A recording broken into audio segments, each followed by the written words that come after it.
Hello Solène, Coucou. bienvenue pour ma toute première interview d'expat à Bali. Donc l'idée c'est vraiment que les personnes puissent vraiment apprendre à te connaître, ton parcours et un petit peu ton état d'esprit. Il y a peut-être des phrases que tu vas dire qui vont résonner dans certaines personnes et c'est ça le but de cette interview. OK, ça marche. Alors du coup, dis-moi avant tout qui tu es, enfin Ouais. qui tu étais avant de venir à Bali. Donc du coup, bon, je suis assez jeune. Aujourd'hui, j'ai 22 ans, ça fait 1 an que je suis arrivée à Bali. Donc quand même, j'ai quitté, on va dire la France, assez tôt dans mon parcours. J'ai arrêté mes études très, très jeune pour travailler, pour faire des boulots à droite à gauche parce que je n'arrivais pas à me mettre dans les études. Ce qui fait que je faisais des métiers entre guillemets «assez simples», mais qui me plaisaient pas. Dans OK. lesquels j'étais pas épanouie, je me reconnaissais pas, j'avais envie de faire plus, de faire plein de choses et c'est mon copain qui lui était déjà entrepreneur, qui avait envie de partir et de s'expatrier. À la base, c'était pas du tout mon idée et moi ça me faisait plutôt très, très peur. OK. Voilà. Et du coup, ton quotidien d'avant, il ressemblait à quoi? C'était, sportif, je pense comme beaucoup de personnes, hein, finalement. J'avais pas de chez moi, j'habitais encore chez ma famille parce que, j'étais encore très jeune et j'avais pas encore fait ma vie. Je travaillais la journée, j'étais fonctionnaire, je travaillais en prison. OK. J'étais conseillère d'orientation et la nuit, j'étais pompier volontaire. OK, donc Donc, des métiers qui n'ont rien à voir avec ce que je fais aujourd'hui. et des journées bien remplies, du coup? Ouais, ouais et très compliqué du coup pour lancer son projet, OK, oui, sur le côté. effectivement, ouais. De sport et cetera. J'habitais dans le nord de la France. OK. Pas la région la plus jolie ni la plus chaude, mais, en soi, moi, ce qui me plaisait, c'est que j'étais avec ma famille, mais pareil, j'étais pas épanouie, quoi. J'étais assez frustrée par ce que je faisais, parce que c'était pas ce que je voulais. OK. Mis à part, du coup, le fait que ton copain, donc il était entrepreneur et que c'était lui qui avait envie de venir, qu'est-ce qui pour toi a fait, on va dire, vraiment, toi, personnellement, l'élément déclencheur qui fait que ça n'allait plus et qu'il fallait que tu fasses ce cap? J'ai, mon premier entre guillemets «vrai travail stable», ça a été en prison du coup, OK. dans le milieu carcéral, puisque avant j'avais enchaîné plein de petits jobs en restauration, dans des bars et cetera, mais c'était que des mini-missions et mon premier vrai travail du coup, ça a été dans le milieu carcéral et c'est là où j'ai commencé à avoir une routine. OK. La routine entre guillemets du fameux métro boulot dodo, où je travaillais avec des personnes du coup de qui j'aurais pu ressembler dans quelques années et je me suis dit: «Ouh là là, c'est pas du tout ça que je veux». Ouais. Et du coup, quand entre guillemets, donc mon copain Alex m'a dit, «Moi, je veux partir, soit tu me suis, soit tu me suis pas». J'ai dit: «Bah, c'est le moment ou jamais justement de tester si une autre vie pourrait me correspondre parce que, celle que je vois actuellement, c'est pas ce que je veux». Ouais, ça t'a fait vraiment le déclic et ça t'a fait un peu, Mmh. rassembler les 2, le fait que toi, tu te Ouais, posais la question sur: «Est-ce que c'est ça que je veux tout le temps?» et le fait qu'il veuille partir où ça t'a vraiment aidé à prendre la décision, quoi. tout à fait et puis, j'avais toujours grandi dans une famille, de salariés. Donc c'est pas une mauvaise chose en soi, seulement j'avais connu que ça, donc je voyais pas comment est-ce que je pouvais faire de l'argent autrement qu'en ayant un travail avec un patron, quoi. Ouais. Et donc du coup, quand j'ai lancé entre guillemets «mon business et mon activité» et j'ai eu mes premiers revenus très, très vite, j'ai dit: «OK, c'est un signe, ça veut dire que je dois tester pour aller voir plus loin parce que, en fait, il y a plein de trucs qui sont possibles». Ouais, clairement. Voilà. OK. Est-ce qu'il y a un moment en particulier où tu as su que tu devais changer quelque chose? Est-ce que je sais pas, peut-être, alors c'est peut-être pas le cas et au cas où je couperai du coup, si c'est pas le cas, mais je sais que des fois il y a des personnes où elles se sont dit genre: «Là, à ce moment précis, je savais que c'était OK, il fallait que je parte». Non, moi je trouve que ça s'est pas forcément fait avant, puisque même avant de partir, j'ai eu énormément de doutes en fait, j'étais sûre de OK. rien. Donc pas forcément avant, mais plutôt pendant. C'est-à-dire que je suis partie en janvier 2025 Ouais. et je suis revenue en France en juin 2025 et quand je suis revenue, j'ai dit: «Ouh là, en fait, la vie que j'avais avant, ça me correspond pas du tout et Ouais. ça me correspond plus du tout» et j'ai eu plutôt du coup ce truc du: «J'ai bien fait, j'ai bien fait ce changement, j'ai bien fait ces choix et cetera». À partir du moment où je suis revenue et j'ai vu ce que j'avais avant et ce que j'avais pu gagner en partant. OK. Voilà, donc pas avant. Non, avant, c'était que des doutes. OK, et c'est vraiment une fois que, ouais, que tu as commencé à réaliser un petit peu ce bout de chemin, Ouais, parce que finalement, à moins d'avoir vraiment une vraie, certitude en toi, ce qui peut arriver puisque, Alex, mon copain, il avait cette certitude, je savais pas ce qui m'attendait, en fait, en partant. ouais, Que ce soit dans le milieu pro, que ce soit dans le milieu perso, dans l'endroit où on va, je savais pas à quoi m'attendre, donc c'était compliqué de savoir si c'était la bonne ou la mauvaise décision. parce que, tu voyageais un petit peu avant? Les seuls voyages que j'avais faits, c'était en Europe. OK, Non, le plus loin que j'avais été, c'est le Maroc, donc on reste quand OK, même relativement ouais. proche. Sinon, j'avais jamais pris un avion, plus de 3 heures, quoi. Ouais, donc Bali, tu savais pas du tout dans quoi tu mettais les pieds, quoi? Pas du tout, OK, 0. et qu'est-ce qui t'a fait le plus peur, justement? La distance avec ma famille. OK. parce que, du coup, mon jeune âge, j'avais jamais habité, seule, enfin, en soi, je suis pas seule, je suis avec mon copain, mais j'avais jamais habité loin de mes grands-parents, loin de ma marraine, loin de mes frères, et donc ouais, c'était le fait de me retrouver toute seule à l'autre bout du monde et de me dire: «Waouh, je suis seule au monde». Ouais. Donc ça m'a fait un peu peur et forcément, avoir mes revenus. Mais c'était pas le fait d'aller découvrir d'autres endroits, d'autres cultures et tout ça, ça me donnait plutôt envie. OK. Voilà. Ouais, c'est vraiment ce manque avec la famille, en fait, que tu appréhendais le plus et qui t'a fait le plus peur, quoi. Et puis, tu sais jamais ce qui va se passer. Ouais. Parce que, finalement, un mois après que je suis arrivée, mon grand-père a eu un accident assez compliqué. Donc ça t'a fait encore plus réaliser que, tu sais pas ce qui se passe pendant que toi, tu pas là. Donc ça, c'était compliqué. C'était OK. un peu le point c'est le point le plus dur, de toute façon, depuis que je vis ici. Ouais. Cette distance avec les proches, effectivement, c'est ce qui est le plus incontrôlable, quoi, pour le coup, Même si aujourd'hui, tu peux prendre un avion et rentrer, tu as quand même 12 000 kilomètres, mmh, tu as, 15 à 20 heures de vol. ouais, C'est quand même pas mal, hein. ouais, la logistique, est à Ouais. prendre en compte. Et qu'est-ce qui, selon toi, a été une grosse erreur ou une désillusion sur ton départ à Bali? S'il y a eu, il y a peut-être pas encore eu? Sur mon départ à Bali, non, pas forcément sur, l'endroit en soi. J'aime bien là où je suis. Je me vois pas finalement avec le recul vivre là toute, pendant plusieurs années, OK, pourquoi pas. Mais je me vois pas vivre ici au très long terme, Ouais, puisqu'il y a des choses qui me correspondent, mais des choses qui me correspondent moins. La désillusion, ça a plus été sur l'entrepreneuriat, OK. sur le fait d'entreprendre, de faire ton activité. On vend ça comme étant du tout repos. C'est loin d'être la réalité. Alors franchement, il y a énormément de plus. On vit, dans un endroit, merveilleux, tu fais ton propre, planning, tes propres horaires et cetera. Tu as pas de limite dans tes tâches, mais c'est pas, le Club Med, quoi. Loin de là. Ouais, Ton non, c'est cerveau, clair. il est jamais en off, donc ça a été ma plus grosse désillusion et penser qu'à partir du moment où tu fais tes premiers revenus, tout est acquis, tout est OK. Pareil, si tu sais jamais entreprendre, si tu vas jamais chercher, de travailler et cetera, si tu te reposes sur tes acquis, c'est le début de la fin. Ouais, bah, clairement, constamment, il faut toujours que tu sois en recherche, Ouais. de nouvelles idées, de comment faire, telle ou telle chose, Mmh. À mon sens, une ouais. analyse constante, ouais. C'est vrai que c'est, ce qu'on pense, souvent de l'entrepreneuriat, que c'est facile, mais pour le coup, Ouais, ouais. comme tu dis, effectivement, il y a des avantages, mais il y a des gros côtés aussi où, c'est pas tout rose et Ouais. la route Et puis chose n'est pas tracée toute qu'on ne droite, voit quoi. pas du tout sur, Mmh, les réseaux, quoi. On dit tout le temps: «Oh là là, il faut quitter le métro boulot dodo pour aller dans l'entrepreneuriat». Je peux être que d'accord, ouais. mais prenez en compte les autres côtés aussi. Ouais, bah, puis comme on en a déjà parlé, effectivement, bah, il y en a pour qui le salariat, c'est vraiment ce qu'il leur faut Oui. et ils peuvent être totalement épanouis là-dedans et Mmh. à contrario, bah, il y en a, ça leur correspond pas et c'est OK, quoi. Ouais, carrément. Et ben, justement, ce que personne ne voit sur Instagram, sur l'expatriation à Bali. Il y a des choses qui vont te manquer. Ouais, on vit dans un endroit incroyable, on vit au paradis, ça tout le monde te le dira, tout le monde va te le rabâcher, mais il y a plein de mauvais côtés, des luxes que tu perds. En fait, c'est plein de petites choses qui sont anodines, mais cumulées, c'est des choses qui te manquent quand même. Déjà, le fait d'aller voir ta famille, tes amis dès que t'en as envie. Le dimanche, ah bah viens, on va aller manger un bout de tarte chez mamie. Bah non, on va pas aller manger un bout de tarte chez mamie, tu vois. Ça risque de faire cher la tarte. Tu peux manger français dans des restos, dans des magasins, des supermarchés d'expats, tu peux aller acheter, du vin, du fromage, de la viande. Ça va pas te coûter le même prix qu'en France. Mmh. C'est possible de bien cuisiner, mais ce sera pas le même coût. La température et comment tu t'habilles. C'est trop bien, il fait chaud tout le temps et tout et cetera, mais des fois, mettre un petit manteau, une petite veste, des bottines, Ouais, ça, clairement. ça te manque. Genre, les vêtements, classiques que tu pourrais mettre au fil des saisons, quoi. Voilà, ça, c'est les choses qui me manquent le plus, on va dire. Parce que bon, il y a quand même énormément d'avantages à vivre ici. Je suis d'accord avec toi. Mais effectivement, ouais, le fait de pouvoir, juste se préparer, je crois que c'est l'une des premières choses que j'ai fait quand je me suis réveillée en France, c'est de prendre le temps de bien me préparer, de faire, un petit make-up, de bien m'habiller, Mmh. d'assortir, le petit gilet avec le sac, C'est ça, machin, d'aller dans ici ta voiture, te dire ouais, que tu vas pas être ouais, décoiffée ou de oui, prendre plein de pollution dans la tête parce que tu prends le scoot. Si, si, quelque chose en vrai qu'on sous-estime, c'est que t'es pas chez toi. Quand tu expat, on utilise énormément le terme d'expat pour nous, mais en fait, il faut pas oublier qu'on est juste des immigrés. Enfin, on n'est pas autrement que des personnes qui vont venir en France. Nous, on est des immigrés ici et même si, tu prends tes habitudes, même si tu as ton chez toi, tu seras jamais chez toi à 100. ouais. C'est Ah ouais, toi clairement, ça le c'est sûr, ouais. c'est toi le touriste, c'est toi ici qui n'est pas, chez toi, qui n'est pas dans ton élément. C'est hyper compliqué pour l'immigration. Tu as pas mal de galères et ça, il faut pas l'oublier, ouais. Même si tu as tes habitudes, tu pas chez toi et des fois quand tu aimerais construire ta routine et ta vie, tu le ressens un petit peu. Peut-être pas tout le temps, mais c'est quelque chose qu'on ressent parfois quand ça fait plusieurs mois qu'on est là, quoi. Moi, ça me le fait aussi surtout quand, on arrive à l'aéroport.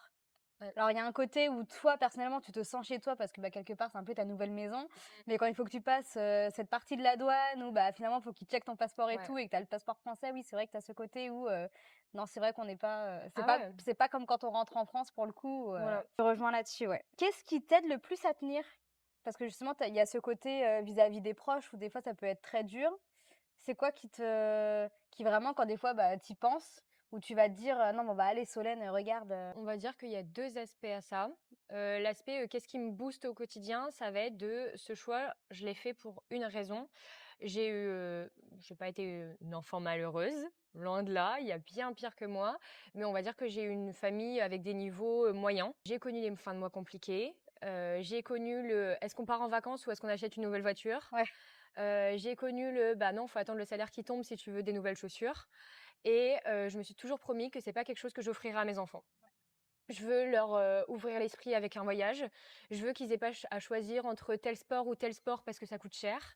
Je veux, faire des restaurants, à d'autres moments que pendant les anniversaires. Donc ça, c'est, déjà un 1er objectif et déjà donc ça, ce sera pour ma famille future, quand je l'aurai construite et pour la famille que j'ai encore actuellement. J'ai galéré à payer mon permis. J'ai pas été dans une grande école parce que ça coûte cher. Et aujourd'hui, j'ai des petits frères, j'ai une filleule, et cetera et même si c'est pas mes enfants à proprement parler, je veux que si un jour ils aient besoin de moi, que je puisse les aider. Donc ça, c'est ce qui me tient à tenir ici parce que, bah, finalement, ici, il y a un environnement qui va te pousser à faire plus dans le business, chose qu'on retrouve pas en France. Et je sais que si je veux donner le meilleur de moi-même, si je veux, scaler mon business, au fur et à mesure des semaines, des mois et des années, bah, ce genre d'endroit, c'est vraiment des endroits faits pour et je me dis que je pourrais pas faire la même chose si je retournais en France. Voilà pour Clairement pas, la ouais. petite histoire. Les apprentissages clés que tu as eus sur ces derniers mois, donc ça fait là, bah, du coup, pile 1 an que tu es sur Bali. C'est quoi vraiment les leçons que vraiment, ça t'a appris, quoi? Que ce soit sur l'entrepreneuriat, sur toi en tant que femme, en tant que couple, sur la vie en général? On va commencer par les choses les plus basiques, je pense. J'ai appris à conduire un scooter. Ouais.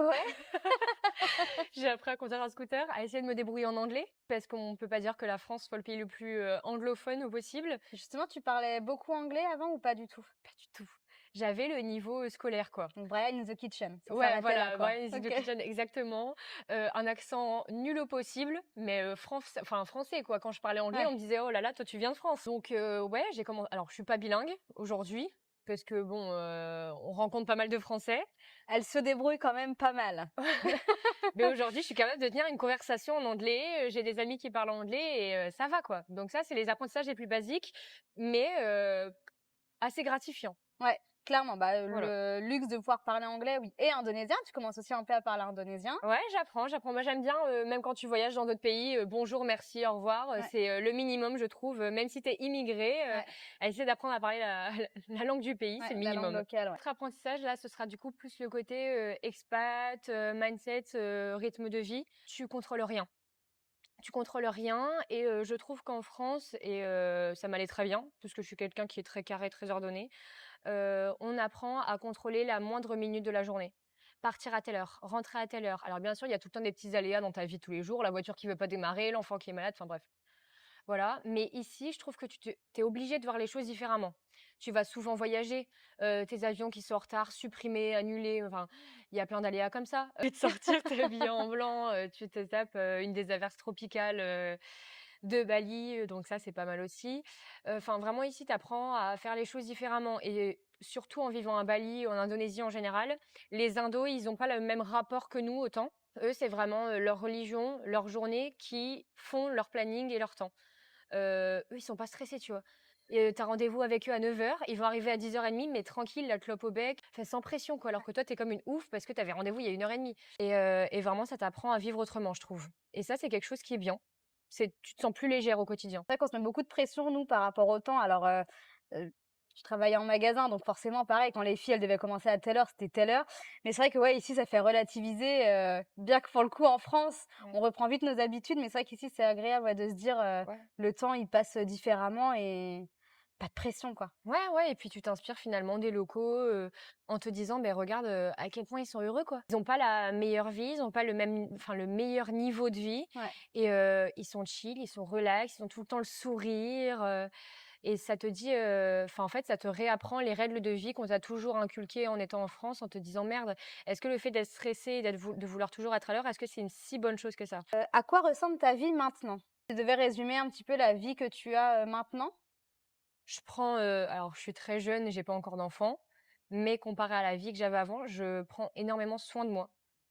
C'est-à-dire que, prendre du temps pour toi le matin, prendre du temps pour faire des étirements pour ton corps, prendre du temps pour prendre la lumière, mais la vraie Ouais, lumière, genre le lumière soleil, naturelle, ouais. prendre du temps pour faire du sport, prendre du temps pour faire des massages, c'est plus devenu, un plan B ou enfin, c'est plus le second plan de ma Ouais. vie. C'est autant important que le travail ou que la vie de famille, de couple et ça, je trouve que c'est quelque chose qui a vraiment changé, quoi. Avant, faire un vas-y, fais un massage, Ouais, en France, c'est, quand on t'en offre un à Noël ou à ton anniversaire c'est et ça, c'est ouais, quand c'est tu as le ça, hein, temps, 6 mois après la fête, quoi. clairement. Donc ça, c'est quand même quelque chose qui a bien changé et ce qui est cool, c'est que enfin, ce qui est cool, oui et non, on a un décalage horaire de 6 à 7 heures. Donc en fait, tu as une partie de la journée où la France dort, Mmh. ce qui fait que tu peux pas faire d'appels, tu peux pas répondre aux messages, puisque la France est en pause à ce moment-là. Et donc en fait, à part prendre du temps pour toi et pour ce que tu veux réellement faire, beh, rien d'autre à faire entre guillemets et ça, c'est quand même un sacré luxe. Et puis, bah, justement, très bonne, transition. C'est quoi du coup, tes projets? Alors on va parler plutôt du pro là, parce qu'on a enchaîné sur le pro, mais c'est quoi tes projets un petit peu pro perso? Qu'est-ce que Mmh. tu fais dans la vie? Moi, je suis travel planner. Alors, c'est un terme très anglicisme qui veut rien dire. Je suis créatrice de voyages sur mesure. Ce qui fait que mon métier, oui, il revient à peu près à ce que font les agences de voyage.